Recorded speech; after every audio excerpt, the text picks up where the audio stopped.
My mission today is to help you play banjo faster. Welcome to Banjo Quest.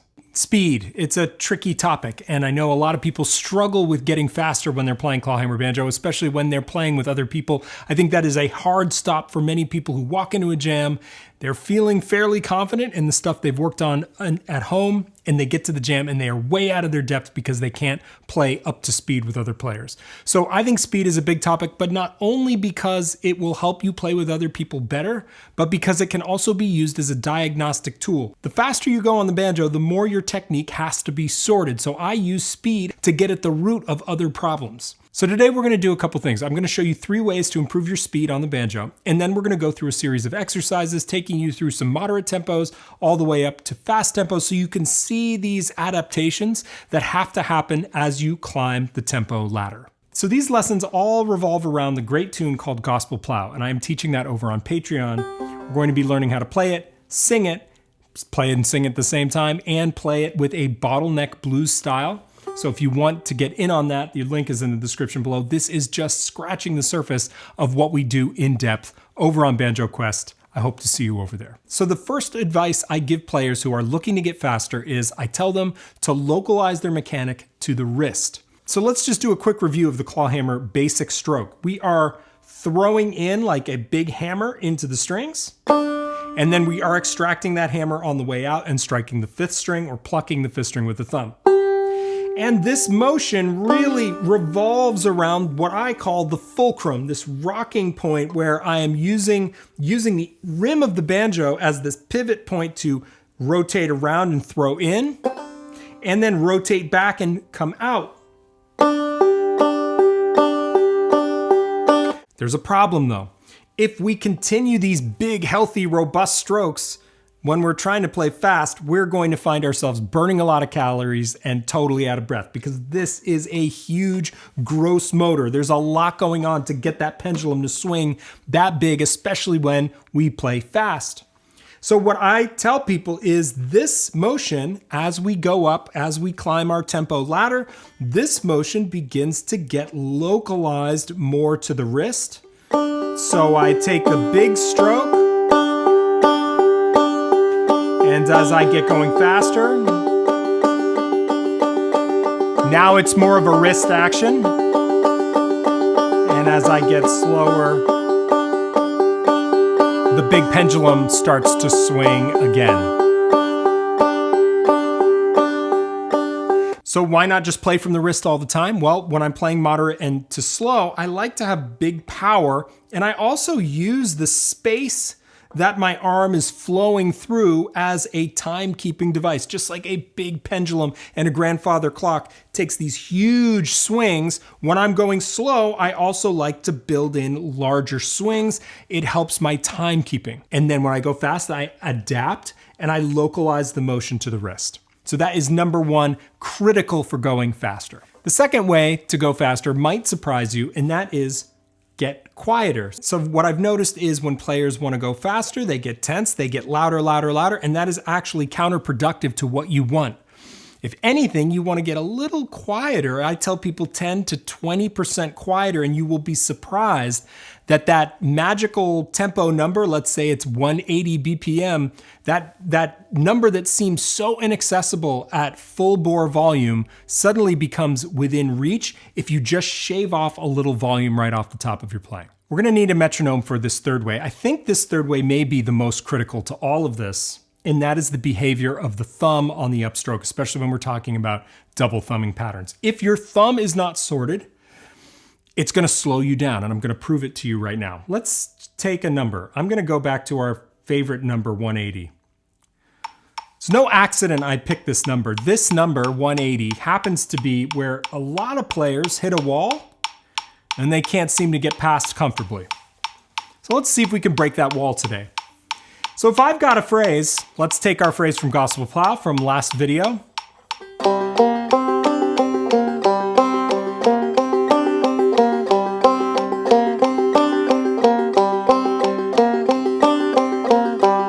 So now what we're going to do is we're going to knock on the banjo. Let's set it at 180. 180 may feel really tense and a lot going on, but if we just simply knock on the face of the banjo, Knocking at 180 is not a big deal. In fact, we could bump this up many times. Let's go to 230. And if you knock on your instrument, knocking at 230 is not a big deal, is it? Now, if it is, you're going to want to work up to that number, but I would imagine for most folks, knocking at 230 and maybe beyond is not a big deal. Knocking is such a natural motion for us that we can do it at a relatively rapid pace. So one of the old-timey synonyms for clawhammer is knocking. So I think of knocking as the perfect analogy for playing clawhammer, but that is not, as many of you are probably thinking right now, that is not the whole story. If clawhammer were just knocking, we'd be able to knock at 300 without too much problem, and we'd be playing tunes at 300 BPM. You don't see that happening. And that is because there's one little thing that's different about clawhammer than knocking, and that is this confounded upstroke. But this is a light bulb moment. If all that's standing between you and a number like this to play a simple phrase at is your upstroke mechanic, then that gives us a real target of refinement. If we can refine the upstroke to mimic the knock upstroke, maybe we can get this much faster. And I have a way to do that. This is gonna feel counterintuitive. That's because as we get going faster, we are going to actually introduce structure to the thumb. I'm not saying tension because to tell somebody to get more tense is not what I want to do. I don't want to be that teacher who is telling you to get more tense when you're playing music. So I'm going to use a slightly adjacent phrase. We're going to add structure to the thumb above your tempo cutoff. Whenever you hit failure on the tempo ladder, that's when you, whoever you are, whatever that number is, you're going to introduce structure to the thumb on the upstroke. And here's why. If the thumb is floppy, if it's really loose, it's going to get caught on the strings and will introduce an inefficiency. Likewise, if the thumb is powering through and actively plucking the fifth string, you are also introducing another inefficiency. And remember, this is all about finding the inefficiencies. It's kind of inefficiency whack-a-mole. You've got to staunch those inefficiencies where you find them. So here's what we do. On the upstroke, we're just going to introduce structure to the thumb and nothing else. We're not plucking and we're not super loosey-goosey. It's this Goldilocks happy medium. And you're gonna see it happen as I play. Lean down here. Yeah, that's gonna work.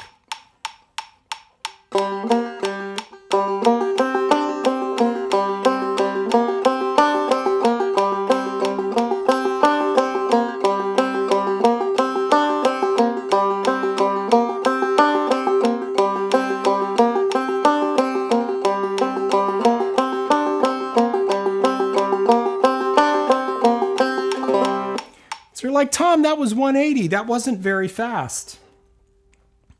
It wasn't very fast. Let me max out the metronome and show you what this technique can do. 260.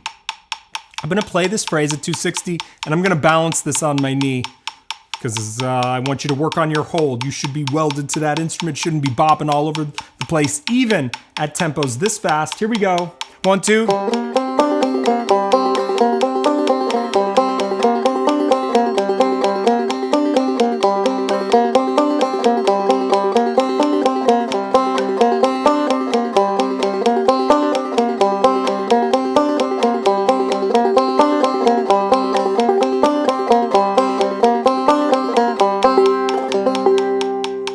Would I ever play this tune that fast? No, that is not the point. The point is to find the inefficiencies of your mechanics and get them sorted so you can play comfortably at any tempo you find out there in the banjo wilds.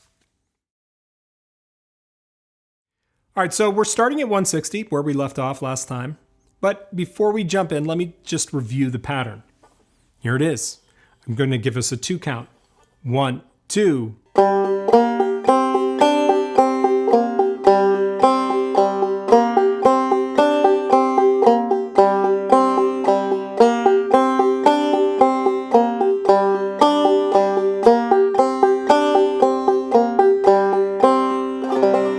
Here we go.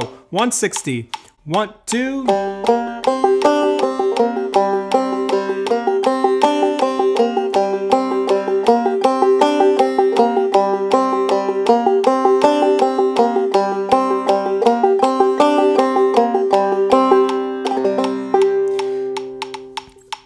Balancing. Ready? Same pattern. Lower volume, localized to the wrist. 170. 1, 2.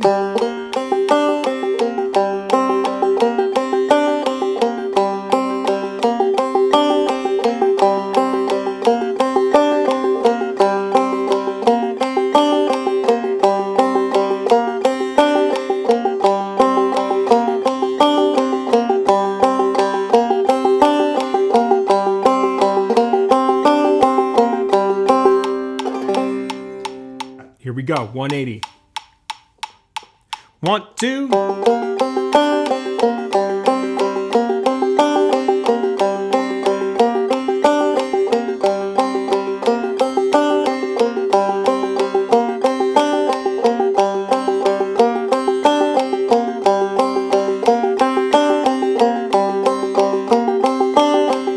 more time. All right, we're going up to 190. This hasn't fallen yet.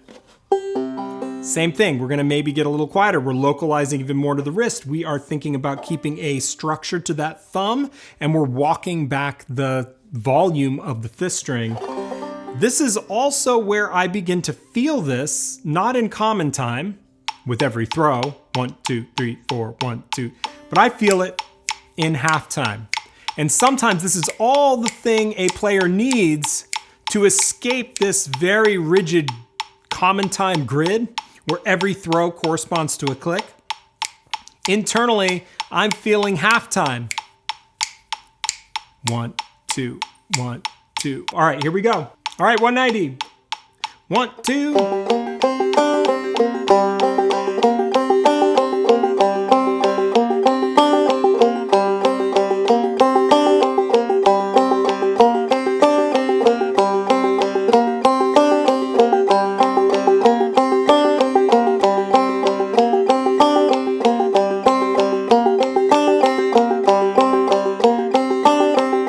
Time.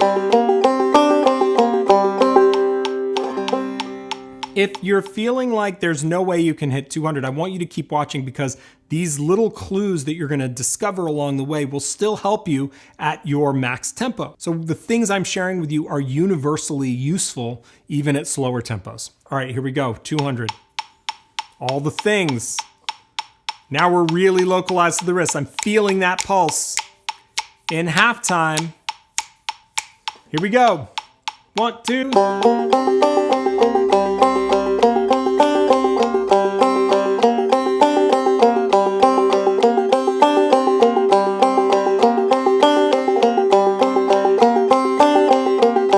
Last time. All right, we're not done. We are now on to 210. And you're probably like, why 210? 210, that doesn't seem possible.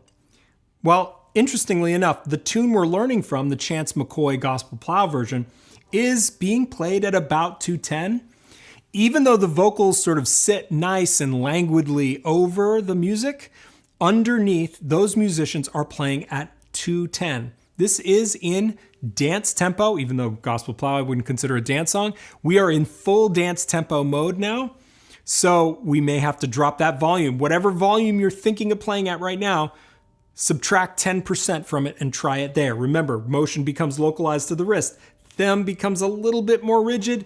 Don't overdo that. And feel it in halftime. Here we go. 210, play with me.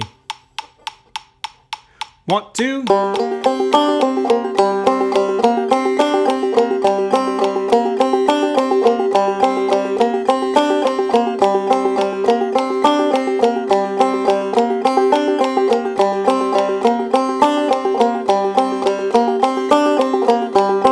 Last time.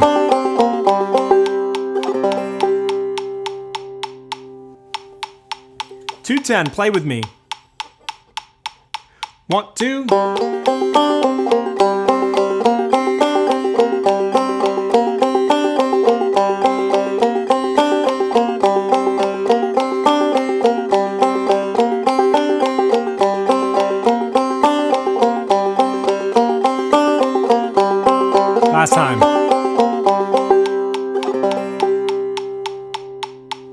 220. Great, here we go. 1, 2.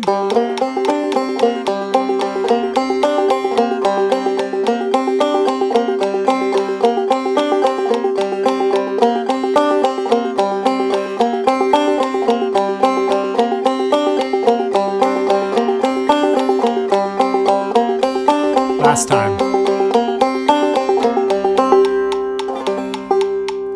No, we're not done. We are going to 230. So if this is feeling really hard, what you may want to do is go back to that knock metaphor and delete the fifth string. So you're only doing your downstrokes. 1, 2.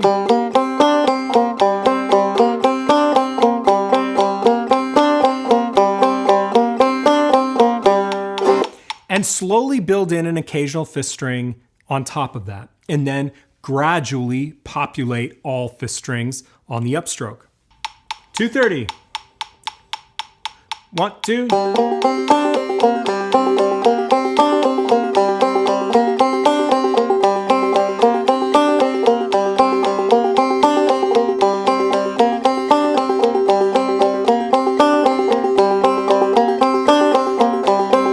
Last time. We're going up again. We're going to 240. Same idea. Let's go. Let's keep going. 1, 2.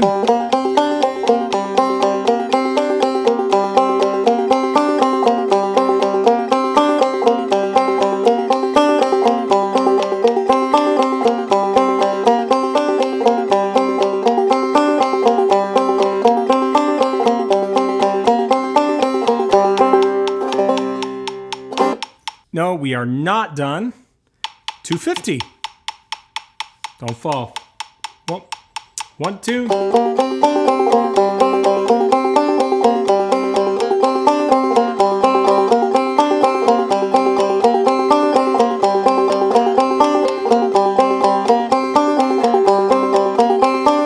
Last time.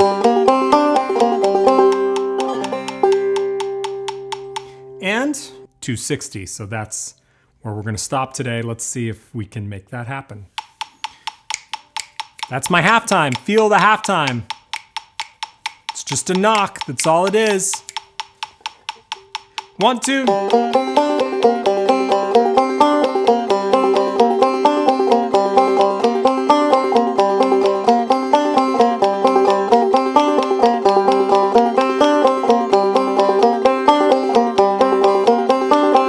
Last time.